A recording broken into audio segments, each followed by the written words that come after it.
some halal guys and bust out your Fiddler on the Roof Laserdisc, because the Middle East is at war and it is the fault of the radical left, especially BRIE LARSON, who I think is in Congress now. Plus, the Republican Party still can't lock down a Speaker of the House, and as a moderate centrist, I do have to say, the complete and total shutdown of the entire government is the only way we can stop third graders from being taught how to tuck. Not that they have anything to tuck anyway. We'll talk all about it and way more when the show starts right at this moment.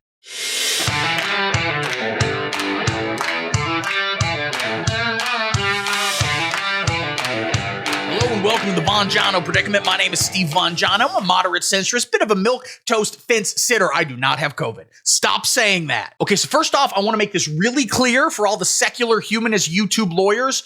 COVID is very real. A lot of people have it. It's just that I don't, because I'm built different. I take so much vitamin C, orange juice from concentrate. I do not dilute it. I just take the sludge down my throat. I spread it on sandwiches like mayonnaise. I put it in my hair instead of conditioner. Of course, I use it as a kind of zesty body spray. You're never getting me back as a customer, Axe. I am in great shape. You'll see me working out constantly at the skate park, just doing ollies and kick flips and occasionally being bullied by 8th graders, or as I call them, the boys. So I'm super healthy. It's literally medically impossible for me to get COVID-19. But again, you could get it.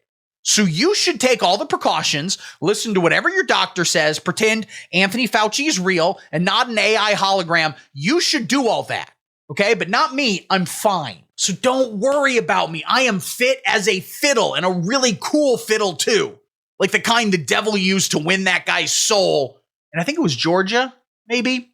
I forget. But listen, if I do have some light coughing and maybe a complete and total loss of taste and smell and some, orifice adjacent bleeding, it's probably women's fault. Here's the thing about women. They value social status. Us, the guys, the men, okay, all of us, large penises, they definitely work, they get hard, we have 2 balls and only 2 balls, no more, no less. We value appearance more. If you're a man, and my guys, you know what I'm talking about here, you see a lady walking down the street, she's got a nice shape, a nice figure, you think she would be one hell of a broodmare. You stop and go, excuse me, miss, show me your holes. Show me all of your holes. I need to see your holes. And they'll usually laugh. But women only feel that raw animalistic passion when they see a successful man. Like they see a guy in a 3-piece suit hop out of his Bugatti or his used Buick Skylark that he, got a really good deal on. They respect that. And you need to carry your lease around all the time if you ever want to come. Mention that you could afford a 25% down payment and immediately the panties disappear. So for example, the other day I was hanging out in Was I in Boise? Maybe Brooklyn? Was I on the coast of St. Bart's, or was it a truck stop in Tacoma? Oh, I remember. I was right here in Columbuston, Ohio. I was having a meal with the boys. That's right. All the 8th graders who bully me were there. They said if I bought them booze, they'd stop throwing dog poop at me. So I convinced them that Arby's sells beer. And then as soon as we got there, I demanded sanctuary, which is actually a thing in a church, not an Arby's. So, the guy behind the counter, he joined in, and I think the medical term is they beat the hell into me. But at one point, a 13-year-old girl did come over and go, hey, do I know you guys? Are you guys rock stars? And of course, the boy said, absolutely not. Playing instruments is gay, but you want to help us beat the hell out of this old man?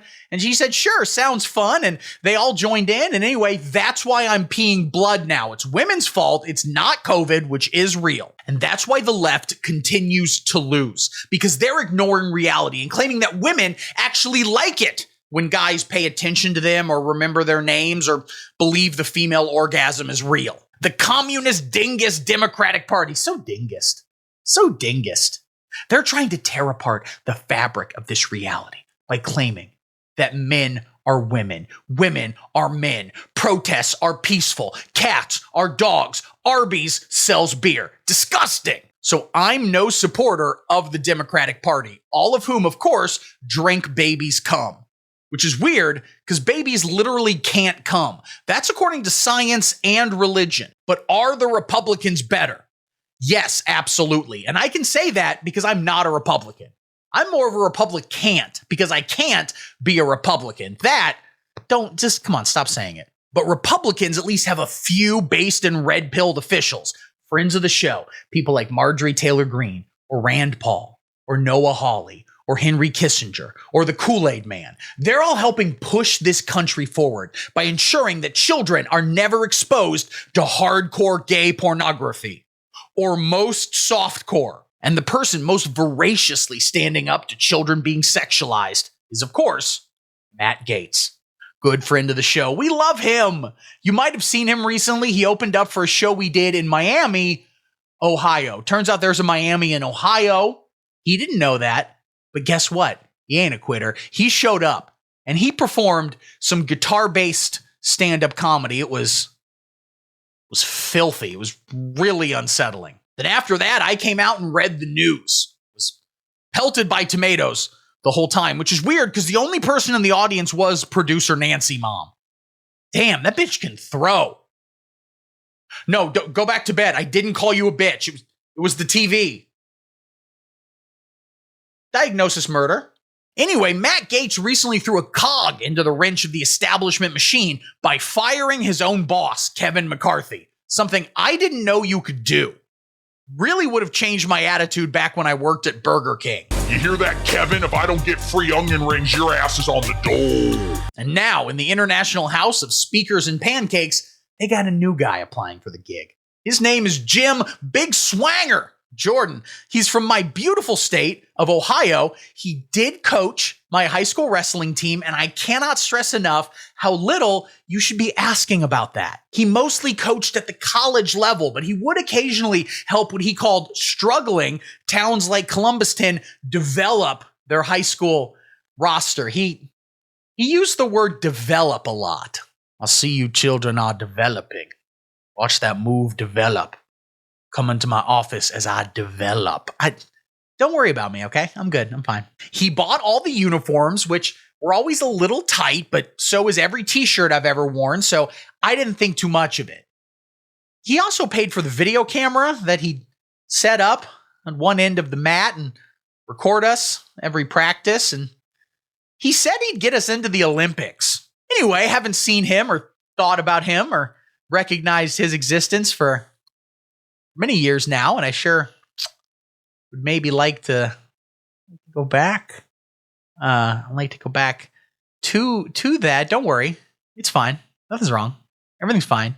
We're doing good. Is he going to be the new Speaker of the House? That's good. Again, what does the Speaker do? Are they in charge of DJing the rap battles, or are they the ones who do the catering? Either way, Jim Jordan keeps losing and losing and losing, and I love to watch it. All I want is for this entire corrupt establishment machine to fall apart. Wait, what? Oh, they're going to stop mailing me my Social Security check? Oh, Democrats, stop dilly-dallying. Get this guy certified already. Also, he never touched my butt. Don't worry about it. It's fine. Everything's fine. Worry about your own problems. And now, apparently, Jim Jordan isn't even going to try to do the third round of voting, which, I don't know, he's just giving up and giving in. Something he inexplicably told us to never do on the mat, no matter what moves he made out there. You hear that, Democrats? You've successfully bullied a man into abandoning his dream and also presumably doing self-harm. You happy about that? You happy? So with no one running the country, I can only presume that in the next 6 to 7 weeks, everything will be on fire and Antifa will be peeing in each small town's water supply individually, which is pretty much what's currently happening in Israel. People come to this show for politics and to really understand them. You know, get in the nitty gritty, really hash out the info, the issues.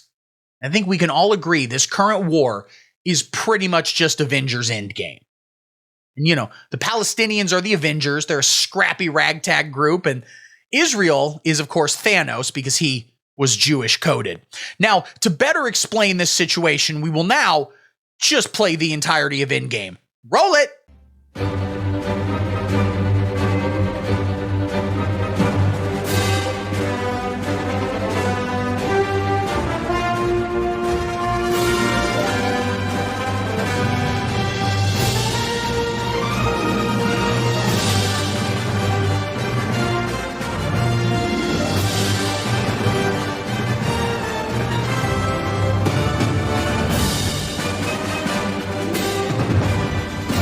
Hey, internet, show me Thanos's Oh, we're back. Wait, weren't we going to play the whole thing? Oh, that's all we can legally play? Damn. All right, well, guess I actually got to talk about it. It's all just so confusing, largely because I refuse to read anything. Okay, if it could just be explained to me via a series of TikTok dances, I think I'd get it. All right, whatever, let's dig into it. Now, this story is very sensitive, it is evolving, so I think I need to handle it with my usual level of subtlety and tact. Okay. Now, Israel and Palestine are two countries in the Middle East, a very hot, flat place where people constantly murder each other over which god they think is less gay. It's pretty much just Arizona, but with slightly less Whataburgers. These two countries have been fighting each other for millennia now, or at least since 1986. No one really knows why they're constantly at war. Is it racial animus? Is it religious friction? Is it Israel occupying the Gaza Strip? Is it Palestine hogging all the cab driver jobs? No one knows. A week or so ago, Palestinian terror group Hamas bombed a large outdoor music festival in Tel Aviv. This resulted in many deaths, hundreds of injuries, and, on the slightly brighter side, a bunch of people no longer having to listen to the worst fucking techno music you've ever heard in your life. Show me booba jean, girl, I got you stereo, good price, okay, no problem. In retaliation, Israel's IDF forces, which I think are called the Mossad, and also Gal Gadot, who played Wonder Woman, was in them and possibly still is, has decided to go what science usually refers to as hard as fuck pipe hitting shit on their asses. And in response to that response, Hamas has gone on a bombing spree of their own, putting another bomb in a children's hospital, killing hundreds of children, as well as a couple of guys dressed up as superheroes. And of course, John Cena. The special needs community will never recover. Oh, and maybe Hamas didn't bomb the hospital. It might have been Israel just popping off a Lucy on their own team. Another theory I've heard is that it wasn't Hamas, it was hummus. A bad batch. A little kid ate too much of it and diarrheaed so hard the building exploded.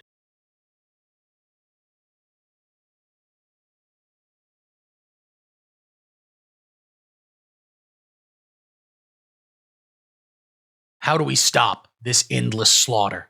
This cycle of violence that pits brother against brother. And you know they're brothers because they both smell bad and have just slightly too much body hair. Many out there in the moderate centrist sphere are saying we can't pick sides. And in fact, both parties involved have legitimate grievances and also have done unforgivable things. And to all my brethren, I must say, stop being such fucking pussies. I'm picking sides, YOLO. That being said, I'm not sure exactly which side I'm going to pick. Bit of a free agent. On one hand, we have the secular humanist state of Israel. Now, I do find them annoying, always haggling over coupons and occupying lands that aren't theirs. But on the plus side, their eventual relocation to the Holy Land will result in the rapture for all repentant sinners. And as a moderate centrist, I'm neutral on that. Then we have Palestine, the underdog.